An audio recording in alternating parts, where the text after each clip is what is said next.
Welcome back to The Price of Business. I'm your host, Kevin Price, talking to you about you and your business. I want to talk a little bit about, some of the things that busy CEOs are doing out there to manage their time better with how busy our lives are. It seems like with all this technology designed to make life simpler, it somehow gets more complicated. I've got Paul Carroll as our guest. He's a principal with a company called, I think it's eWealth Management. Is that Efficient Wealth Management. Efficient Wealth Management. There you go. These are the kind of questions a professional would ask before the segment began. But anyway, we're going to spend a little time with him, talking a little bit about his practice, about his firm, what he does to manage a busy life. And being in wealth management obviously has a lot of work related in that area, taking care of clients in one of the most difficult economies in any of our lifetimes. But in addition to that, he's somewhat of an evangelist at what he does with your own video podcast that you do to try to get sound principles out. And so it sounds like you designed a life that is rather busy. It is very busy, yes, Kevin. And so that's interesting. Tell us a little bit about your background and how you got this firm started. Well, Kevin, actually, I was an airline pilot with a very large airline based in Houston, Texas, that has now been merged with someone up in Chicago recently. Yeah, we can say both names. We can. I do all the time. Okay. I'm not very fond of United. So anyway. But I was doing that after 9/11. I was furloughed, or at least given a furlough letter, and I decided I need to start a line of work that's a little safer. So I started a business in North Houston. And after 9/11, almost anything was safer than flying. Pretty much that's a true statement, especially financially. Especially financially. And I had actually started in the financial universe before flying. So I started a business in North Houston. It was a wealth management practice that was designed to be a consultative business, not a sales-oriented business. And that has kept me very busy ever since, because I never did actually quit the flying. Oh, interesting. But you are out of flying now? No, I still fly about twice a month. Twice a month? I go just in order to keep the relationship? Keep the relationship, keep the benefits, and enjoy going to places like Amsterdam or Paris. Yeah. You can't argue with that. Absolutely. That's fantastic. And so tell us about the firm itself. Kind of give us an overview of your clientele. What's a good client for you, that type of thing. Right. We're actually a boutique wealth management practice. We work with a team of experts using a consultative process to help clients protect their wealth, mitigate taxes, take care of their heirs, protect their assets from being unjustly taken, and maximize the impact of charitable giving. We do that mostly for people who are either airline executives, interestingly enough, or also energy executives. In fact, most of our growth and our push in the Woodlands area has been energy. Mm-hmm.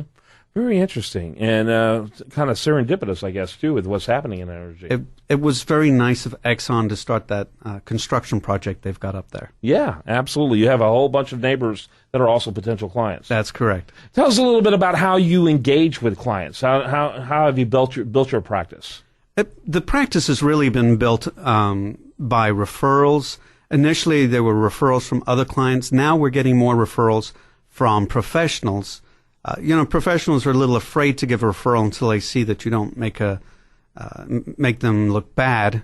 But after a little time, we've really grown the professional referral business. Yeah, very good. So right. Clients beget clients.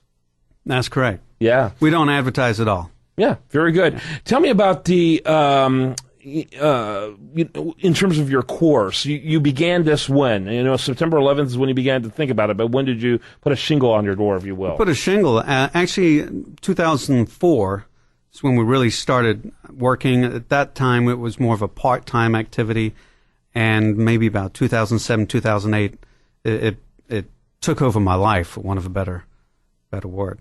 Yeah, very good. And your best year so far? This last 12 months. Yeah, the last 12 months. And again, it has a lot to do with what's happening with the energy front. The energy business has been great. Houston's a fabulous economy compared to almost anywhere in the world, and we've been staying busy. Yeah, where are you from originally? I was born in Dublin, Ireland. Yeah, I kind of hear a hybrid accent there that I'm having a hard time wrapping my brain around, so that explains plenty right there. And but you're an Aggie. I'm an Aggie, very proud of it. Yeah, I bet. Very cool. So tell me about, in terms of people that you work with, a lot of CEOs of various companies or C-level individuals. Correct. What percentage of your business would you say makes up that group? Right now, 50% of the assets, maybe 25% of the people. But we're really trying to focus on that area as we. As the C-level, right?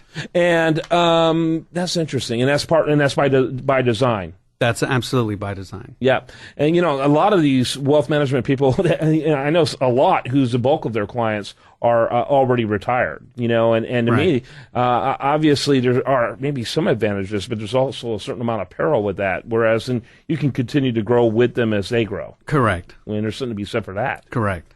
And in terms, what's a good minimum number of assets for them to be a client of yours? Our clientele, our target market's usually $2 to $10 million. We've really spent a lot of time working with business owners of small support businesses in the energy industry up in the Woodlands area. Mm-hmm. And when you look at the C-level individuals, you mentioned Exxon, but I'm sure a lot of them are businesses that support Exxon rather than Exxon itself. Exactly. Kind of give us an overview of some of those, you don't have to be specific, but some of the industries, the size of the companies that the CEOs had, that type of thing. There's an enormous amount of these businesses just hidden around North Houston and also on the west side.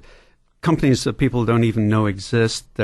Some of them have 2, 3, 4 engineers. Maybe they're spin-offs from Exxon with a specialty, and they're working back with the majors as consultants. Some of them have other skills.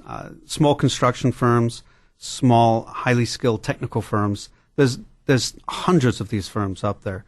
Yeah, very, very interesting. And you get a lot of referrals, but do you have other methodologies for beginning engagement? For example, you developed videos where you talk about different aspects. Has that led to engagement? What kind of response are you getting from those? The videos are really designed for the benefit of the clients, but obviously they get a wider disbursement, and they're really credibility builders. Mm-hmm. Yeah. They've often helped push someone over the edge, so to speak. Basically position you as an authority. Correct. Yeah, which is always a good idea, and harder to do now than ever in some ways, because all of a sudden media has become so common. You know what I'm saying? Everyone has that, and so it's a kind of a strange state of affairs that with so much media, it actually has almost diluted the value of media. Right. Right. And so that's very cool, very smart. So you're kind of an out of the box thinker. Again, 2 to 10 million in assets, a lot of C-level, a lot of entrepreneurs, I'm assuming as well. That's correct. Yeah, so that's very cool. I want to encourage people to learn more about you and your firm. And again, go ahead and give that website. Well, the website is efficientwealthmanagement.com. And for those who don't like spelling out the long version, ewealthmgmt.com also works. Yeah, ewealthmgt.com. Correct. MGMT.com. There you go.